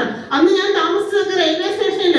അന്ന് 30 രൂപയുടെ AC ഉള്ള റൂമുകളൊക്കെ കിട്ടും. പക്ഷെ ആ 30 രൂപ നമുക്ക് കൊടുക്കാനില്ലാത്തത് കൊണ്ട് കൊതുകടിയും കൊണ്ട് ആ പ്ലാറ്റ്ഫോമിൽ പുറത്തിരുന്ന് നമ്മൾ നേരം വിളിപ്പിച്ചിട്ടുണ്ട്. ഫുഡ് കഴിക്കണമെന്ന് ആഗ്രഹമുണ്ട്. നല്ല ബിരിയാണിയുടെ മണമൊക്കെ വരുമ്പോൾ ഒരെണ്ണം വാങ്ങിച്ച് കഴിക്കണമെന്ന് ആഗ്രഹമുണ്ട്. പക്ഷെ പൈസ ഇല്ലാത്തത് കൊണ്ട് കൂടി വന്ന ഒരു തട്ടുദോശ കഴിക്കും, അതല്ലെങ്കിൽ ഒരു കപ്പ് വെള്ളവും ഒരു പാക്കറ്റ് ബിസ്ക്കറ്റിലും ഒക്കെ നേരം വിളിപ്പിച്ചിട്ടുണ്ട്. പല ജില്ലകളിലും യാത്ര ചെയ്യുമ്പോൾ അതാണ്. പക്ഷെ എന്റെ ടീം മെമ്പേഴ്സിന്റെ മുമ്പിൽ ചെല്ലുമ്പോൾ ഒരിക്കലും ഞാൻ വിഷമം കാണിച്ചിട്ടില്ല, ആ പട്ടിണി ഞാൻ കാണിച്ചിട്ടില്ല. ഞാൻ ആത്മാർത്ഥമായിട്ട് അവരോട് സംസാരിച്ചപ്പോ എന്റെ സംസാരത്തിൽ എന്തൊക്കെയോ അവരിൽ പ്രതീക്ഷ കണ്ടെത്തി. ഒരുപാട് ആളുകളെ ബിസിനസ്സിലേക്ക് കൊണ്ടുവന്നു. ഇന്ന് ഒരിക്കലും എന്റെ ജീവിതം ഇനി മുന്നോട്ട് പോവില്ല, എല്ലാം ഇവിടെ കൊണ്ട് അവസാനിച്ചു എന്ന് പറയുന്ന 1000-കണക്കിന് 10,000-കണക്കിന് വീട്ടമ്മമാർക്ക് ഒരു പ്രതീക്ഷ കൊടുക്കാനായിട്ട് ഈ ഇടുക്കി ജില്ലയിലെ 9ാം ക്ലാസ്സുകാരിലെ മലയോര മേഖലയിലെ ഏലത്തോട്ട തൊഴിലാളിക്ക് സാധിച്ചു എന്നുള്ളതാണ്. ഇന്ന് ഒരുപാട് കുടുംബങ്ങളിലേക്ക് അവരുടെ എന്താ പറയാ ആ കുടുംബനാഥന്മാർക്ക് ഒരു പ്രതീക്ഷ കൊടുക്കാനായിട്ട് പറ്റി. ഒരുപാട് കൊച്ചു മക്കൾക്ക് അവർക്ക് ജോലിയില്ല, അല്ലെങ്കിൽ അവർ പഠിച്ചതനുസരിച്ച് അവർക്കൊരു വിദ്യാഭ്യാസമോ അല്ലെങ്കിൽ അതിനനുസരിച്ചുള്ള ശമ്പളമോ ഒന്നും കിട്ടാത്തത് കൊണ്ട് അവരോട് പ്രതീക്ഷ, മക്കളെ നിങ്ങൾ നിരാശരാവേണ്ട, നിങ്ങൾ ഫിജിക്കാർട്ടിലേക്ക് കടന്നു വരാൻ പറഞ്ഞ് ഒരുപാട് ആളുകൾക്ക് പ്രതീക്ഷ കൊടുക്കാനായിട്ട് പറ്റി. ഞാൻ പറഞ്ഞില്ലേ, നിങ്ങൾ ആദ്യമായിട്ട് ഈ മീറ്റിംഗ് കേൾക്കുന്ന ആളുകൾക്കൊക്കെ നിങ്ങൾക്ക് ഒരുപക്ഷെ ആശ്ചര്യം തോന്നുമായിരിക്കാം. പക്ഷെ ഇന്നലെ സ്റ്റാർട്ട് ചെയ്തിട്ട് ഇവിടെ കയറുന്നത് എന്തെങ്കിലും വിളിച്ചു പറയുന്ന ഒരു വ്യക്തിയല്ല ഞാനും. ഇന്ന് ഇവിടെ സംസാരിച്ച ആളുകളൊക്കെ നിങ്ങൾ ഇവിടെ നിന്ന് 1st റാങ്കും 2nd റാങ്കും 3rd റാങ്കും അതേപോലെ തന്നെ 5ാമത്തെ റാങ്കില് മമന്റെ മേടിച്ച വ്യക്തിയൊക്കെ നിങ്ങൾ ഇവിടെ കണ്ടു, സർട്ടിഫിക്കറ്റ് വാങ്ങിച്ച വ്യക്തിയല്ലേ. ഇതേപോലെ തന്നെ ഇന്ന് ഇവിടെ 10ഉം 11ഉം റാങ്കൊക്കെ അച്ചീവ് ചെയ്ത ലീഡേഴ്സ് ഇവിടെ ഇരിക്കുന്നുണ്ട്. ഞാൻ പറയുന്നത് നമ്മളെ പോലുള്ള സാധാരണക്കാർക്ക് ദൈവം ഒരു വലിയൊരു അവസരം തന്നിരിക്കുകയത്. നിങ്ങളൊന്ന് ആലോചിച്ച് നോക്കി, നിങ്ങളിപ്പോ ചെയ്യുന്ന ജോലിയില് നിങ്ങളിപ്പോ നിൽക്കുന്ന മേഖല കൊണ്ട് നിങ്ങൾക്ക് ലക്ഷങ്ങൾ 5 വർഷമോ 10 വർഷമോ നിന്നാൽ നിങ്ങൾക്കൊരു 1 കോടി 50 ലക്ഷം രൂപയോ മിച്ചം വയ്ക്കാൻ പറ്റുമെന്ന് ഇവിടെ ആർക്കെങ്കിലും തോന്നുന്നുണ്ടോ? അങ്ങനെയുള്ള ആരെങ്കിലും ഉണ്ടെങ്കിൽ നിങ്ങളൊന്ന് കൈപൊക്കിക്കേ. നിങ്ങൾക്ക് ആർക്കെങ്കിലും തോന്നുന്നുണ്ടോ? നിങ്ങളുടെ ഓരോ ദിവസവും നമ്മുടെ പ്രശ്നങ്ങൾ കൂടുക. ഇതാ ഈ കഴിഞ്ഞ ഒരാഴ്ച കൊണ്ട് പെട്രോളിന്റെ വില കൂടിക്കൊണ്ടിരിക്കുക, ശരിയല്ലേ? പല മേഖലയിലും ജോലികൾ നഷ്ടപ്പെട്ടുകൊണ്ടിരിക്കുകയാണ്, പ്രവാസികൾ മടങ്ങിയെത്തിക്കൊണ്ടിരിക്കുകയാണ്, നമ്മുടെ നാട്ടിലെ പല ഹോട്ടലുകളും അടച്ചുപൂട്ടിക്കൊണ്ടിരിക്കുകയാണ്. ഈ സമയത്ത് ഫിജിക്കാർട്ട് എന്ന് പറയുന്ന ഒരു കമ്പനി ചെയ്യാൻ ഇവിടെ പ്രത്യേകിച്ച് മാനദണ്ഡമൊന്നുമില്ലാതെ ഉള്ളിന്റെ ഉള്ളിൽ സ്വപ്നങ്ങളുള്ള പ്രതീക്ഷയുള്ള ഒരുപറ്റം ആളുകളെ ചേർത്ത് പിടിച്ചുകൊണ്ട് നമുക്ക് ദൈവം തന്നൊരു വലിയൊരു പ്ലാറ്റ്ഫോമാണ് ഫിജിക്കാർട്ട്. ഒന്ന് ആലോചിച്ച് നോക്കി, ബോബി ചെമ്മണ്ണൂർ സാറിന് ഇവിടെ ഒരു ബ്രാൻഡ് അംബാസിഡറെ കൊണ്ടുവന്ന് ഈ കമ്പനിയെ ഡെവലപ്പ് ചെയ്യാൻ അറിയാനിട്ടാണോ? അല്ലല്ലേ? ഈ കമ്പനിയെ ഏറ്റവും വലിയ താരമൂല്യമുള്ള ഒരാളെ വെച്ചിട്ട് അദ്ദേഹത്തിന് ഈ കമ്പനിയുടെ എല്ലാ പ്രൊഡക്റ്റുകളും പ്രൊമോട്ട് ചെയ്യാനായിട്ട് പറ്റും. കുറെ കോടികൾ അവർക്ക് കൊടുത്താൽ മതി. പക്ഷെ അദ്ദേഹം ഒന്ന് മാറ്റി ചിന്തിച്ചു. ഈ കേരളത്തില്, ഈ ഇന്ത്യയിലെ ഒരു സാമ്പത്തിക ഭദ്രത ഉണ്ടാവാൻ എന്നാലാവുന്ന കാര്യങ്ങൾ ഞാൻ ചെയ്യണം എന്നുള്ള തിരിച്ചറിവ്. നെറ്റ്വർക്ക് മാർക്കറ്റിംഗ് ഇൻഡസ്ട്രിയെ പറ്റി അദ്ദേഹം പല രാജ്യങ്ങളിലും പോയി യാത്ര ചെയ്തു, പഠിച്ചു. സക്സസ് ആയിട്ടുള്ള 10,000-കണക്കിന് ആളുകളെ കണ്ടു. അങ്ങനെ മനസ്സിലായി തന്റെ നാട്ടില്, തന്റെ കൊച്ചു കേരളത്തില് ഒരു മാറ്റം വരണമെങ്കിൽ ഒരു സാമ്പത്തിക ഭദ്രത ഉണ്ടാക്കാൻ ഈ നെറ്റ്വർക്ക് മാർക്കറ്റിംഗ് ആണ് ഏറ്റവും നല്ല വഴിയെന്ന് അദ്ദേഹം മനസ്സിലാക്കി. ഇന്ന് 21ഓളം വെറൈറ്റി ബിസിനസ് ചെയ്യുന്ന വ്യക്തിയാണ് ഗോപി ചെമ്മണ്ണൂർ സാർ. ഞാനും ചെമ്മണ്ണൂർ ഗ്രൂപ്പിന്റെ സ്റ്റാഫാണ്. ഞാനും മുരളിയേട്ടനും ഒക്കെ ഈ ചെമ്മണ്ണൂരിന്റെ സ്റ്റാഫുകൾ ഇവിടെ പലരും കാണും കേട്ടോ. സെയിൽസ് ഓഫീസറൊക്കെ ആയിട്ടിരിക്കുന്നത് അറിയാവുന്ന 2 വ്യക്തിയുടെ പേര് ഞാൻ പറഞ്ഞതാണ്. ഞങ്ങളൊക്കെ വർഷങ്ങളായിട്ട് നിൽക്കുമ്പോൾ ഞങ്ങളവിടെ ശമ്പളക്കാരനായിട്ട് സ്റ്റാഫായിട്ട് മാത്രം നിൽക്കുന്നത്. പക്ഷെ ഫിജി കാർഡിൽ ഇന്ന് ഗോപി ചെമ്മണ്ണൂർ സാറിന്റെ അടുത്ത് നിൽക്കുന്ന സമയത്ത് ഞങ്ങൾ ആരാണ്? ഗോപി ചെമ്മണ്ണൂർ സാറിന്റെ ബിസിനസ് പാർട്ട്ണറാണ്. മാം പറഞ്ഞ പോലെ മനസ്സിലായോ? ഒരു ബിസിനസ് പാർട്ട്ണർ ആവാനായിട്ട് അദ്ദേഹത്തിന്റെ കമ്പനിയുടെ 7 തരത്തിലുള്ള പ്രോഫിറ്റ് നമ്മളിലേക്ക് എത്തിച്ചു തരാൻ ഒരു വലിയൊരു ചാൻസ് നമ്മുടെ കിട്ടുക. എന്നിട്ട് പല ആളുകൾ പറയാണ് ഇതിലെനിക്ക് വിജയിക്കാൻ പറ്റുന്നില്ല, ഇതിനെനിക്ക് താല്പര്യമില്ല, ഞാനിത് കിറ്റ് ചെയ്ത് പോകുന്നു. ഒന്ന് ആലോചിച്ച് നോക്കിയേ. തോമസ് സാർ ഈ ബിസിനസ്സിലേക്ക് വന്നു ഒരു 10-15 കോടിയിലധികം രൂപ വരുമാനം മേടിച്ചു. തോമസ് സാറിന് കോടികൾ ഉണ്ടാക്കാനാണോ എന്നെ കൊണ്ടുവന്നത്? അല്ലല്ലേ? എനിക്കൊരു അവകാശം, എനിക്കൊരു എന്താ പറയാ, ഒരു സാമ്പത്തിക ഭദ്രത ഉണ്ടാക്കാൻ, എന്റെ ദാരിദ്ര്യവും എന്റെ ബുദ്ധിമുട്ടും മാറ്റാൻ എനിക്കൊരു അവസരം തന്നു. ഞാൻ അത് ഏറ്റെടുത്തപ്പോ അദ്ദേഹത്തിനും അതൊരു ബെനിഫിറ്റ് ആയി. നമ്മളൊരു വ്യക്തിയിലേക്ക്, നിങ്ങളിലേക്ക് ഈ അവസരം തരുന്നത് ഒരിക്കലും ഞങ്ങൾക്ക് കോടീശ്വരന്മാരായിട്ട് മാത്രമല്ല, നിങ്ങളുടെ കുടുംബം രക്ഷപ്പെടാൻ ഒരു അവസരം കൂടിയാണ് തരുന്നത്. തോമസ് സാർ ഒരുപക്ഷെ അന്ന് അവസരം തന്നില്ലായിരുന്നെങ്കിൽ ഇന്നും ആ ഏലത്തോട്ടത്തിന്റെ മൂലയിൽ അന്ന് ഷീബയ്ക്ക് ഇത്രയും ലുക്കോ കാര്യങ്ങളോ ഒന്നുമില്ല. ഒന്ന് ആലോചിച്ച് നോക്കുക. ഒരു കീറിയ നൈറ്റിയും ഒരു കീറിയ ഷർട്ടും ആരെങ്കിലും ഒക്കെ മാമന്മാരോ അയൽവക്കക്കാരോ ഒക്കെ പെരുകിക്കളയുന്ന ആ ഷർട്ട്, പഴയ കീറിയ ഷർട്ട്. കാരണം എന്റെ ഹസ്ബൻഡിന് അന്ന് കളറായിട്ടുള്ള ഷർട്ടൊന്നും മേടിച്ചു കൊടുക്കാൻ ഷീബയ്ക്ക് നിവൃത്തിയില്ല. നല്ല ഷർട്ടൊക്കെ ഉണ്ടെങ്കിൽ അത് 1-2 എണ്ണം ഉണ്ടാവും. അപ്പൊ ആരെങ്കിലും പെരുക്കിക്കളയുന്ന ഷർട്ടും പെരുക്കിയിട്ട് നൈറ്റിയും തോർത്തും ഒക്കെ വേഷമിട്ട് ഏലത്തോട്ടത്തിൽ തൊഴിലാളിയായിട്ടിരുന്ന ഷീബയെ സംബന്ധിച്ചിടത്തോളം ഇന്ന് എന്തിടണം, ഏതിടണം എന്നൊക്കെയുള്ള ഒരു കൺഫ്യൂഷനിലാണ്. കാരണം ഫിജിക്കാട്ട് അത്രത്തോളം വളർത്തിയെന്നെ. കാരണം ഇന്ന് യാത്ര ചെയ്യാൻ എനിക്ക് കാറുണ്ട്, കയറി കിടക്കുന്ന വീടുണ്ട്, ഇട്ടോണ്ട് നടക്കാൻ ആവശ്യത്തിലധികം ഓർണമെന്റ്സ് ഉണ്ട്. ഇന്ന് ഞാൻ എന്താണോ ആഗ്രഹിക്കുന്നത് അതിലേക്കൊക്കെ നേടിയെടുക്കാൻ ഇന്ന് ഫിജിക്കാട്ട് എന്ന് പറയുന്ന കമ്പനി എനിക്ക് സാധിക്കുന്നുണ്ടെന്നുള്ളതാ. എയർപോർട്ടൊക്കെ പലപ്പോഴും കാണണമെന്ന് ആഗ്രഹമുണ്ട്. എന്റെ മാമന്മാരും ചേച്ചിമാരുടെ മക്കളും ഒക്കെ എയർപോർട്ടിൽ വന്നിട്ട്, നാട്ടിൽ വന്നിട്ട് തിരിച്ചു പോകുന്ന സമയത്ത് പലപ്പോഴും ഞാൻ ആഗ്രഹിച്ചിട്ടുണ്ട്, ദൈവമേ ഞങ്ങളെ കൂടെ ഒന്ന് വിളിക്കുകയായിരുന്നെങ്കിൽ എയർപോർട്ടൊക്കെ ഒന്ന് കാണാമായിരുന്നു, വിമാനമൊക്കെ ഒന്ന് അടുത്ത് കാണാമായിരുന്നു. പക്ഷെ ഒരാളും ഞങ്ങളെ വിളിച്ചിട്ടില്ല. മനസ്സിലായി? പക്ഷെ ഇന്ന് ഫ്ലൈറ്റ് ടു ഫ്ലൈറ്റ് യാത്ര ചെയ്യാനായിട്ട് ദൈവം എനിക്ക് ഫിജിക്കാട്ട് എന്ന് പറയുന്ന ഈ ഒരു കമ്പനിയിലൂടെ എനിക്ക് അവസരം തന്നെന്നുള്ളതാണ്. ഇന്ന് ട്രെയിനിൽ യാത്ര ചെയ്താൽ അതിലെ നമ്പർ AC കോച്ചിലായിരിക്കും യാത്ര ചെയ്യുക. ഒരു ബസ്സിൽ കയറിയാൽ അതിലെ ഏറ്റവും നല്ല ബസ്സിൽ ഏറ്റവും നല്ല എന്താ പറയാ ആ ഫെസിലിറ്റി ഉള്ള വണ്ടിയിലായിരിക്കും ഞാൻ യാത്ര ചെയ്യുക. ആ ഒരു രീതിയിലേക്ക് നമുക്ക് മാറാൻ, നമ്മൾ എന്താണോ കണ്ടത് അതെല്ലാം നേടിയെടുക്കാൻ ഒരു വലിയൊരു അവസരം പക്ഷേ നിങ്ങൾ ആത്മാർത്ഥമായിട്ട് ഏറ്റെടുക്കണം. ഞാൻ പറയുന്നത് 2 അല്ലെങ്കിൽ 3 വർഷം നിങ്ങൾ ആത്മാർത്ഥമായിട്ട് ഏറ്റെടുക്കുക. ഇതൊരു മാജിക്ക് തൊപ്പിക്കാത്തൊന്നും കിളിയെടുക്കുന്ന പരിപാടിയൊന്നുമല്ല ഫിജിക്കാട്ട്. നിങ്ങൾ എന്താണോ ആഗ്രഹിക്കുന്നത്, നിങ്ങൾ ആരെയാണോ എവിടെയാണോ നിങ്ങൾ തള്ളപ്പെട്ടത്, ഒരുപക്ഷെ നിങ്ങൾക്ക് കളറില്ലാത്തതിന്റെ പേരിലായിരിക്കാം, വിദ്യാഭ്യാസമില്ലാത്തതിന്റെ പേരിലായിരിക്കാം, പണമില്ലാത്തതിന്റെ പേരിലായിരിക്കാം, നല്ലൊരു ജോലി ഇല്ലാത്തതിന്റെ പേരിലായിരിക്കും. അങ്ങനെയൊക്കെ ആരെങ്കിലും നിങ്ങളെ തള്ളി മാറ്റി നിർത്തിയിട്ടുണ്ടെങ്കിൽ, നിങ്ങളെ നെഗറ്റീവ് പറഞ്ഞിട്ടുണ്ടെങ്കിൽ അവർക്കൊക്കെ തിരിച്ചടി കൊടുക്കാനായിട്ടും നിങ്ങൾക്ക് തിരിച്ചു വരാനും ദൈവം തന്നൊരു വലിയൊരു അവസരമാണ് ഫിജിക്കാട്ട്. ഞാനത് നേടിയിട്ടാ പറയുന്നത്. ഇന്ന് എന്റെ ലക്ഷ്യം എന്ന് പറയുന്നത് ഈ കമ്പനി പറഞ്ഞ ഈ 11 വരെയുള്ള റാങ്കിലുള്ള എല്ലാ കാര്യങ്ങളും ഞാൻ നേടിയെടുത്തു കഴിഞ്ഞു. ഇനി എന്റെ സ്വപ്നം എന്ന് പറയുന്നത്, ഞാൻ എന്റെ മക്കൾക്ക് എന്ന് കൊടുത്തൊരു വാക്കാണ്. എനിക്കൊരു മോനും മോളും ഉള്ളത്. അന്ന് പറഞ്ഞു, മക്കളെ ഈ കമ്പനിയുടെ 12ാമത്തെ റാങ്കിൽ എത്തുന്ന സമയത്ത് 50 ലക്ഷം രൂപ കാർ ഫണ്ട് കിട്ടും, അതെന്റെ പൊന്നുമോളെ കല്യാണം കഴിച്ചയക്കാനുള്ളതാണെന്ന് അന്ന് ഞാൻ പറഞ്ഞിരുന്ന. പക്ഷെ കഴിഞ്ഞ 2 മാസങ്ങൾക്ക് മുമ്പ് എന്റെ മോൾ എന്നെ വിളിച്ചിട്ട് പറഞ്ഞു, അവിടെ നിന്ന് വിദേശത്താണ്, നല്ല ശമ്പളമൊക്കെ ഉണ്ട്. അന്നേരം എന്നോട് പറഞ്ഞു, മമ്മിക്ക് 50 ലക്ഷം രൂപ കിട്ടുമ്പോ എന്റെ കല്യാണത്തിനായിട്ട് മമ്മി മാറ്റി വയ്ക്കണ്ട, മമ്മിക്ക് ഇഷ്ടമുള്ളത് വാങ്ങിച്ചോളൂ കിട്ടുമെന്ന് എന്റെ മോള് പറഞ്ഞു. കാരണം എന്താണെന്നറിയോ, ഇല്ലായ്മയിലും വല്ലായ്മയിലും മുളക് ചമ്മന്തി കഞ്ഞി കുടിച്ചുകൊണ്ടിരുന്നപ്പോ ആ വീട്ടിലെ സാഹചര്യം മാറ്റിയത് അവളുടെ മമ്മിയാണ്. ഫിജിക്കാട്ട് എന്ന് പറയുന്ന പ്രസ്ഥാനമായതുകൊണ്ട് എന്റെ ഉള്ളിൽ ഇപ്പോഴും ഞാൻ ഒരുപാട് ആഗ്രഹങ്ങളുമായിട്ടാണ് നടക്കുന്നതെന്ന് എന്റെ മക്കൾക്ക് അറിയാവുന്നത് കൊണ്ട് എന്റെ മോളിനോട് പറഞ്ഞു, മമ്മി 50 ലക്ഷം രൂപ മമ്മിക്ക് ഇഷ്ടമുള്ളത് വാങ്ങിച്ചോളാൻ. 5 ലക്ഷം രൂപ കാർ ഫണ്ട് കിട്ടി ഈ കമ്പനിന്ന്. കാർ ഫണ്ട് കിട്ടുന്ന സമയത്ത് എന്തെങ്കിലും ഒന്നുമില്ല, കടബാധ്യത എത്ര കിട്ടിയാലും ഫിജിക്കാട്ടിൽ നിന്ന് കിട്ടുന്ന പൈസ മുഴുവൻ കടബാധ്യത തീർക്കാനേ ഉള്ളൂ. മൈക്രോ ഫിനാൻസും പൈസയും കൊടുക്കാൻ മാത്രമേ ഉള്ളൂ. അങ്ങനെ 5 ലക്ഷം രൂപ ഒരുമിച്ച് കിട്ടിയ സമയത്ത് ഞാൻ എന്റെ ഹസ്ബൻഡിനോട് ചോദിച്ചു, ഞാനൊരു കാര്യം പറയട്ടെ, എന്നാടി ഞാൻ ഈ പൈസക്ക് ഞാൻ സ്വർണം വാങ്ങിച്ചോട്ടെ എന്ന് ചോദിച്ചപ്പോൾ എന്നോട് പറഞ്ഞു, ഇനി നീ സ്വർണം വാങ്ങിച്ചോ? അങ്ങനെ അന്ന് 5 ലക്ഷം രൂപ, ഏതാണ്ട് 4,95,000 രൂപയെന്ന് തോന്നുന്നു, അന്ന് എന്റെ അക്കൗണ്ടിലേക്ക് ഒരുമിച്ച് കിട്ടുന്ന സമയത്ത് ആ പൈസ കൊണ്ട് കട്ടപ്പന ചെമ്മണ്ണൂർ ജ്വല്ലറിയിൽ പോയി. പലപ്പോഴും മാലയില്ലാത്തതിന്റെ പേരിൽ, ആഭരണം ഇല്ലാത്തതിന്റെ പേരില് വരവുമാല ഇട്ടിട്ടുള്ളതാണ്. അപ്പൊ പലരും എന്നെ കളിയാക്കിയിട്ടുണ്ട്. അന്ന് ഞാൻ എന്റെ ഹസ്ബൻഡിനോട് പറയുന്നു, എന്റെ മാല ഉണ്ടായിരുന്നു 2 പവനാണ്, പക്ഷെ എനിക്ക് ഒരു 4 പവന്റെ മാലയെങ്കിലും മേടിച്ചിട്ടിട്ട് ചത്താൽ മതിയായിരുന്നു എന്ന്. അന്ന് ഫിജിക്കാട്ടിന്റെ കട്ടപ്പന ചെമ്മണ്ണൂർ ജ്വല്ലറിയിൽ ചെന്നിട്ട് 5 പവന്റെ മാല മേടിച്ചിട്ട് ഫിജിക്കാട്ടിൽ നിന്ന് 5 ലക്ഷം രൂപ കിട്ടിയപ്പോ അന്ന് വാങ്ങിച്ച 5 പവന്റെ മാത്രം മാല അല്ല, 9 പവന്റെ സ്വർണം അന്നത്തെ ദിവസം മാത്രം ശിവയ്ക്ക് വാങ്ങാൻ പറ്റി. ഇന്ന് ഫിജിക്കാട്ടിലൂടെ വാങ്ങിച്ചത് ഏതാണ്ട് 40 പവനോളം സ്വർണ്ണമാണ്. സ്വർണ്ണം ഇല്ലാത്തതിന്റെ പേരിലേക്ക് പല ആളുകളും നമ്മളെ മാറ്റി നിർത്തിയിട്ടുണ്ട്. ഞാൻ പറഞ്ഞിട്ട് ഒന്ന് റീചാർജ് ചെയ്യാൻ, 2 ചെരുപ്പ് വാങ്ങിക്കാൻ നമുക്ക് നിവൃത്തി ഉണ്ടായിട്ടില്ല. എന്റെ മക്കൾക്ക് സ്കൂളിലൊക്കെ പഠിക്കുന്ന സമയത്ത് അവർക്ക് ഒരു സൈക്കിൾ വാങ്ങിച്ചു കൊടുക്കാൻ, ഒരു സെക്കൻഡ് ഹാൻഡ് സൈക്കിൾ വാങ്ങിച്ചു കൊടുക്കാൻ പോലും എന്നെ കൊണ്ട് പറ്റിയിട്ടില്ല എന്നുള്ളതാണ്. അവർക്ക് ഇഷ്ടപ്പെട്ട ഭക്ഷണം വാങ്ങിച്ചു കൊടുക്കാൻ പറ്റിയിട്ടില്ല. മുളക് ചമ്മന്തി കൂട്ടിയാണ് ഞാൻ പലപ്പോഴും വർക്കിനൊക്കെ പോകുന്ന സമയത്ത് എന്റെ മക്കൾ അഡ്ജസ്റ്റ് ചെയ്തിരുന്നത്. ചോറിന്റെ വേവറിയില്ല, പക്ഷെ അന്ന് എന്റെ മക്കൾ അതൊക്കെ അഡ്ജസ്റ്റ് ചെയ്യാനായിട്ട് സാധിച്ചു. എന്റെ ഹസ്ബൻഡ് ഒരുപാട് പൊരുത്തപ്പെട്ടു പോയി. അതുകൊണ്ടായിരുന്നു ശിവ രാജകീയമായിട്ട് ജീവിക്കുന്നത്. ഇന്ന് എന്റെ മക്കൾ പറയുകയാണ്, മമ്മി 5 സ്റ്റാർ ഹോട്ടലിൽ പോയി ഫുഡ് കഴിക്കണം, ഞങ്ങൾക്ക് ഈ ഡ്രസ്സ് വേണമെന്ന് പറഞ്ഞാൽ അതിന്റെ ടാഗ് നോക്കാതെ, ഒരു ഹോട്ടലിൽ പോയാൽ ആ മെനുവിന്റെ ലെഫ്റ്റ് സൈഡ് നോക്കാതെ, റൈറ്റ് സൈഡ് നോക്കാതെ, ആ ലെഫ്റ്റ് സൈഡ് നോക്കിയിട്ട് ആവശ്യമുള്ള സാധനം ഇന്ന് ഓർഡർ ചെയ്ത് കൊടുക്കാൻ ഷീവയ്ക്ക് പറ്റുന്നുണ്ടെങ്കിൽ അത് ഫിജിക്കാട്ടെന്ന് പറയുന്ന പ്രശ്നം ചെയ്യുന്നുണ്ടാണ്. ഇതിനെയൊക്കെ സംസാരിക്കാനായിട്ട് 2 പേരോട് പോലും സംസാരിക്കാൻ അറിയാത്ത ഷീബ ഇന്ന് സംസാരിക്കുന്നുണ്ടെങ്കിൽ അത് ഷീബയുടെ അക്കൗണ്ടിലേക്ക് ഓരോ ദിവസവും ഫിജിക്കാട്ടെന്ന് പറയുന്ന കമ്പനി നിന്ന വരുമാനം കൊണ്ടാവും. ഇന്ന് ഷീബയെ തളർത്താൻ ആരുമില്ല. ഇന്ന് പല നാട്ടിലും നിൽക്കുന്ന എന്റെ ബന്ധുക്കളും എന്റെ സുഹൃത്തുക്കളും ഒക്കെ 1 ലക്ഷവും 2 ലക്ഷവും ഒക്കെ ശമ്പളം വാങ്ങുന്ന സമയത്ത് ചില മാസങ്ങളിൽ ഷീബയുടെ അക്കൗണ്ടിലേക്ക് വരുന്നത് 3 ലക്ഷവും 4 ലക്ഷവും. അവരെ വെല്ലുവിളിക്കാൻ എനിക്ക് അവസരം തന്നതാ. ഒരുപാട് ആളുകൾ തള്ളി പറഞ്ഞു, പിച്ചു പറഞ്ഞു, മാറ്റി നിർത്തി.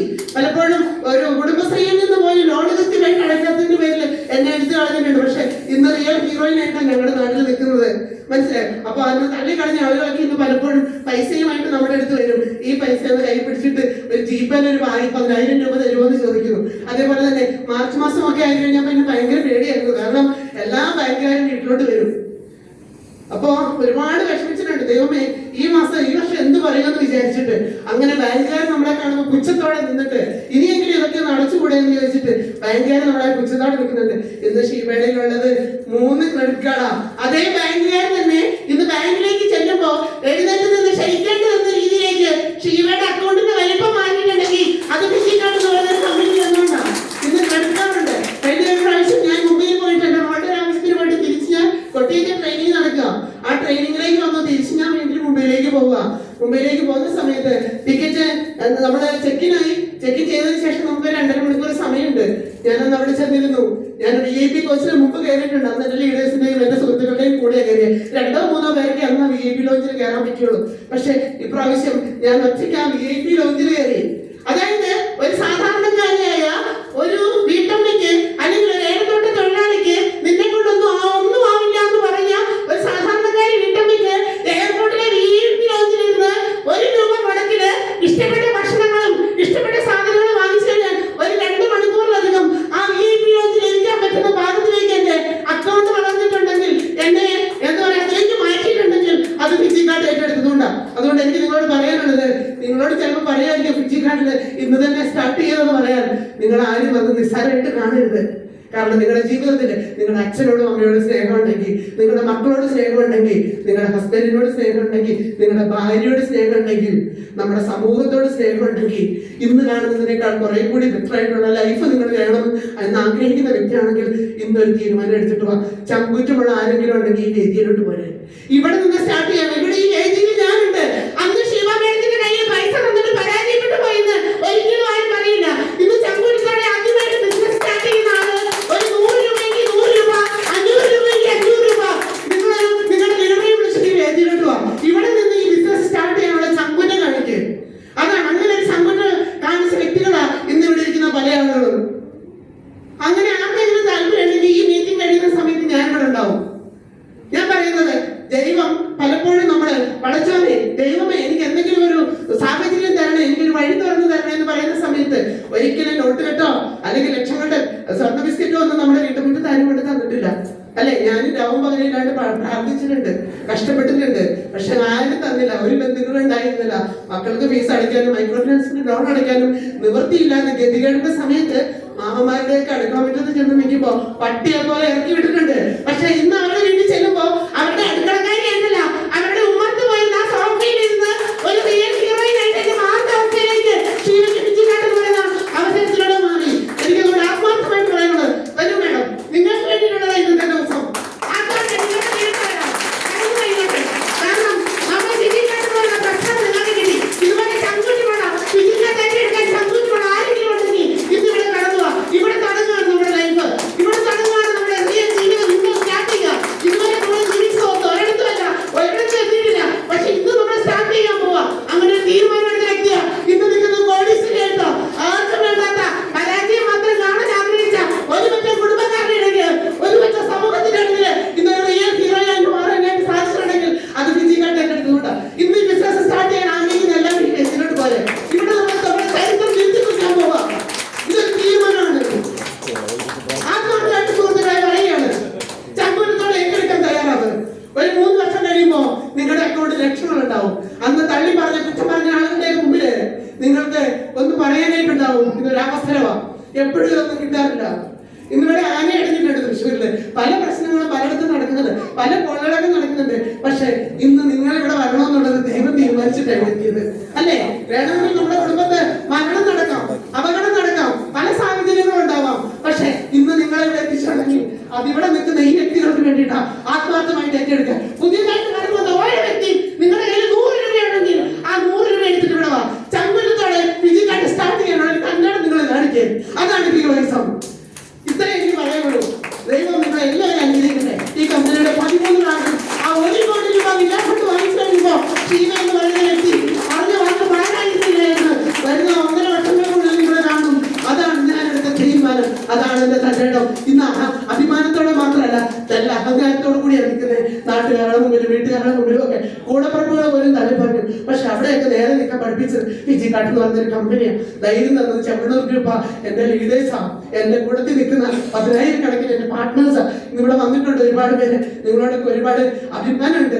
ഓരോ റാങ്കും മേടിച്ച് ഓരോരുത്തർ വരുമ്പോ അതെന്റെ വിജയം. എനിക്കിന്ന് എന്താ പറയാ, എന്താ ഒരു ഭയങ്കര സന്തോഷത്തിലാണ് ഞാൻ പോണേ.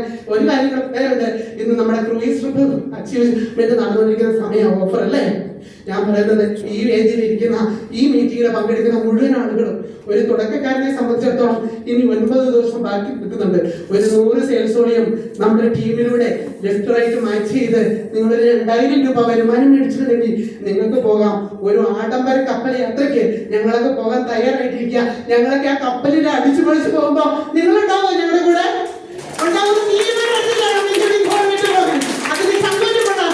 എല്ലാ വ്യക്തികളും ഈ വേദിയിലേക്ക് കടന്നു വരുന്ന തുടക്കക്കാരായിട്ടുള്ള ആളുകളാണ് പറയുന്നത്. കാരണം അവസരം നമ്മുടെ മുമ്പിൽ എപ്പോഴും വരില്ല. അവസരം വരുമ്പോൾ അതിനെ ചാടി പിടിക്കാൻ തന്റെ അടുത്തോടെ കയറി വരണം. നിങ്ങൾക്ക് എല്ലാവർക്കും ഇന്നിങ്ങനത്തെ കുറച്ചധികം സമയം എടുത്തു. റഷ്മിനോ അല്ല മമ്മിന്റെ പേരെപ്പോഴും വിട്ടു, സോറി. അപ്പൊ ഇങ്ങനൊരു അവസരം തന്ന കമ്പനിക്കും ലീഡേഴ്സിനും ഇവിടെ എത്തിയിരിക്കുന്ന മുഴുവൻ ആളുകൾക്കും എന്ന് പ്ലാൻ പറഞ്ഞ മാമിനും റഷ്മി മാമിനും എല്ലാവർക്കും എന്താ പറയുക ഇതിന്റെ ഭാഷയിൽ അഭിനന്ദനങ്ങളും നന്ദിയും. എല്ലാവർക്കും വിജയക്കൊടി പാരട്ടെ. നിങ്ങൾക്ക് എല്ലാവർക്കും റാങ്കുകൾ ബ്രേക്ക് ചെയ്ത് കമ്പനിയുടെ 13 റാങ്ക് അച്ചീവ് ചെയ്തുകൊണ്ട് ഈ കേരളത്തിലുടനീളം കോടീശ്വരന്മാരുടെ എണ്ണം പറയുമ്പോൾ അത് ഫിജിക്കാട്ടിന്റെ കോടീശ്വരന്മാരാണെന്നുള്ള പേര് പറയാനായിട്ട് ഓരോരുത്തർക്കും സാധിക്കട്ടെ എന്ന് ആത്മാർത്ഥമായിട്ട് ആശംസിച്ചുകൊണ്ട് നിർത്തുന്നു. Wish you all the best. Thank you.